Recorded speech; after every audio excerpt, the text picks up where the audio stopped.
Hey, it's Mike Brandenstein again for Jellynote. Today we are working on the song The Man Who Can't Be Moved by The Script. We're going to be working with some eighth notes again. Eighth notes very important for bass players, so let's get on it, all right? Stick around.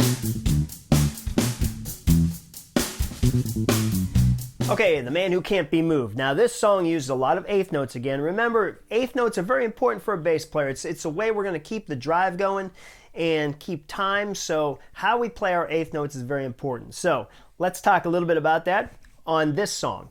This song, you're playing your eighth notes. They're a little more of a staccato eighth note if you listen to it, and the way to get that staccato feel with your eighth notes is to control either your left hand by going like this. See, if I lift, then that kind of stops that sustain.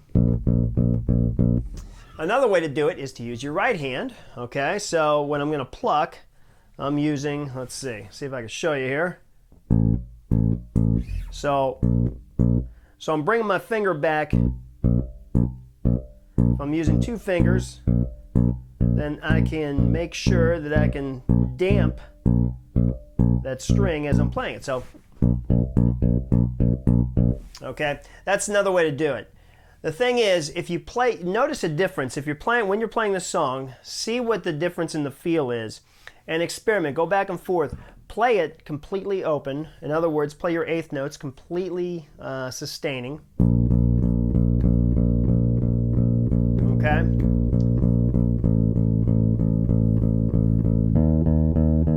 That's one feel there, but then if you're playing it with this more of a dampened or staccato feel, it can sound like this.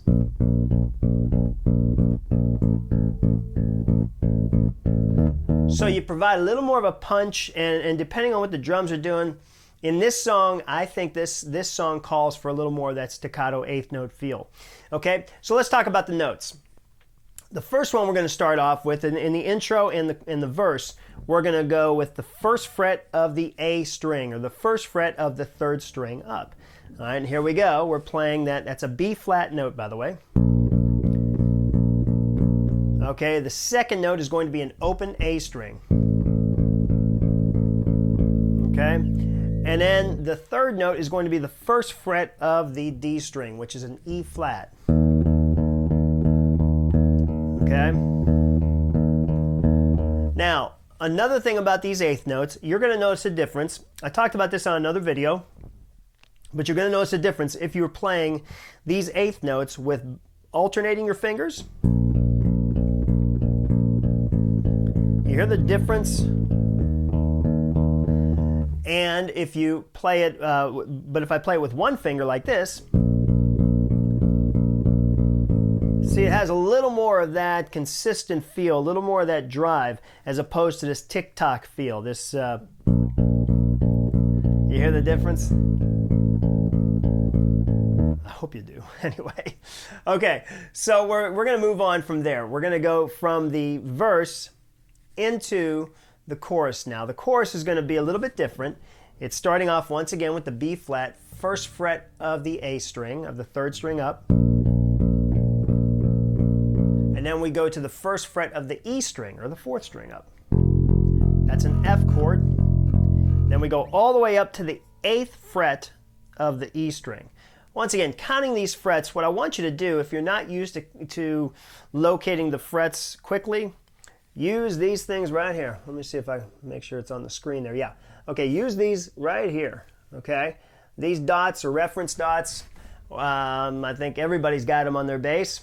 And I would say you definitely have one on your 3rd fret, your 5th fret, and your 7th fret, 9th and 12th. Okay, the 12th fret usually has those 2 dots. Okay, do you see that? Yeah, okay. Anyway, the way we're going to locate our 8th fret quickly is to just remember that we have the first dot is the 3rd fret, second dot is the 5th fret, third dot 7th fret. So of course the 8th fret's going to be just north of that 7th fret, okay? So when we're doing this, we're playing first fret of the A string, then the first fret of the E string, then we jump up to the 8th fret of the E string, then the 6th fret of the A string, okay? I knew we'd get it, okay? Once again, 1st fret A string, 1st fret E string, 8th fret, E string,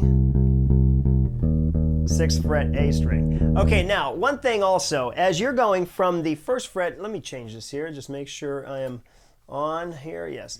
Okay, as you're shifting from, this is a long shift, going from the 1st fret of the E string to the 8th fret of the E string. So what I want you to do is practice that, you know, just kind of isolate that little spot in the song if you're having trouble, and just practice going, you know, you can just kind of, just make sure you got that shift, okay? There are other places these notes can be played, but I'm going with the tabs that are already on the Jellynote website there.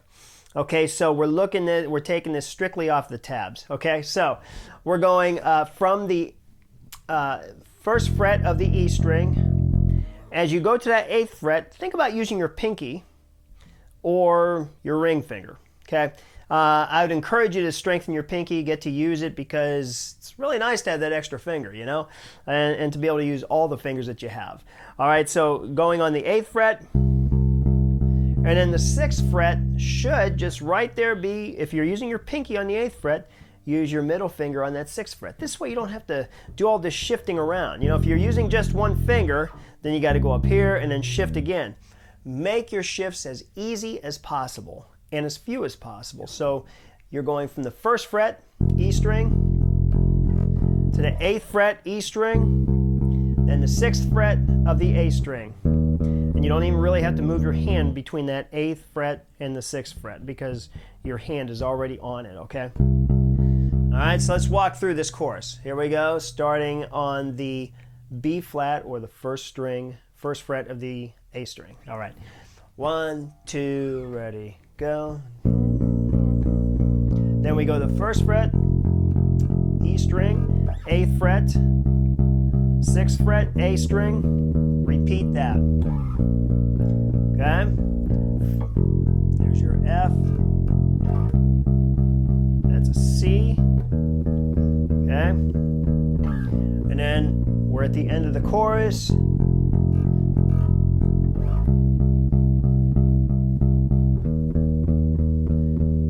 Okay, that's the intro, or should I say the verse and the chorus. Okay, we're going to talk about the bridge now. Now, the bridge is the part where we shift to the 3rd fret of the E string, okay? Once again, E string, 1, 2, 3, 4th string up, 3rd fret. Now, the difference here with the bridge is you're no longer going to do 8th notes, at least at the beginning. You're going to start off with whole notes. So you're going to go 1, 2, 3, 4. So 3rd fret, E string, 1, 2, 3, 4. And then you're going to go to the 6th fret of the A string. Now the tab says 6th fret of the E string, but I'm hearing that on the A string. It's an E flat once again, so you're going from the G, 2, 3, 4, and then you go to an E flat, which is the 6th fret of the A string, or the 3rd string up. And then you're going to an F, which is the 8th fret of the A string. And then you're going to the 8th fret of the E string. All right, so, and then you're going to repeat that. So here's the chord progression here. So we go 1, 2, 3, 4, 6th fret, A string, 8th fret, A string, 8th fret, E string. Again, 2, 3, 4. 1, 2, 3, 4. 1, 2, 3, 4. 1, 2, 3, 4. Okay, now, then we go to the 6th fret of the A string, and we're going to alternate between the 6th and the 8th fret of the A string. Okay? We're going to do the 8th notes again. And we're going to do that again. 2, 3, 4. 1, 2, 3, 4. And then we're going to shift down to the 3rd fret of the A string.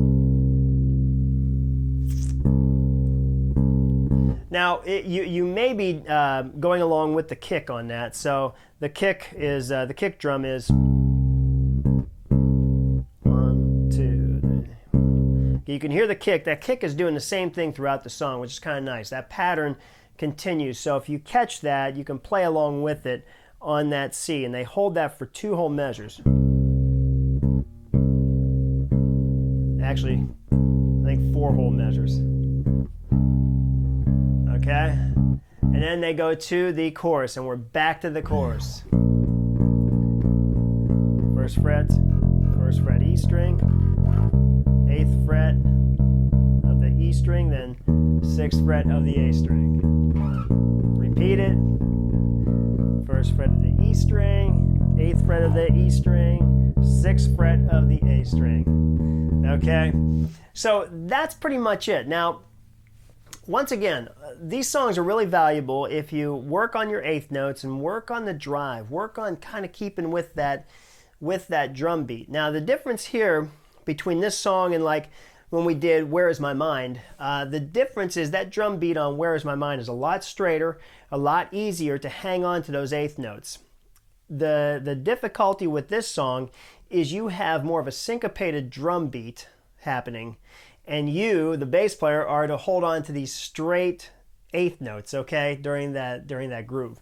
So just kind of let yourself lock into that and play it with a metronome, or just put on the recording and play it with that. So once again, work on your 8th notes. Make sure you have these positions memorized. You know, work on getting these notes. And while you're at it, learn these notes. That's why I give you the notes, because if you ever have to locate the notes, it's good to know where they are, to not just know the frets and the strings, but to also know your notes, okay? I hope you enjoyed this video, but most of all, I hope that you click on the Jellynote link.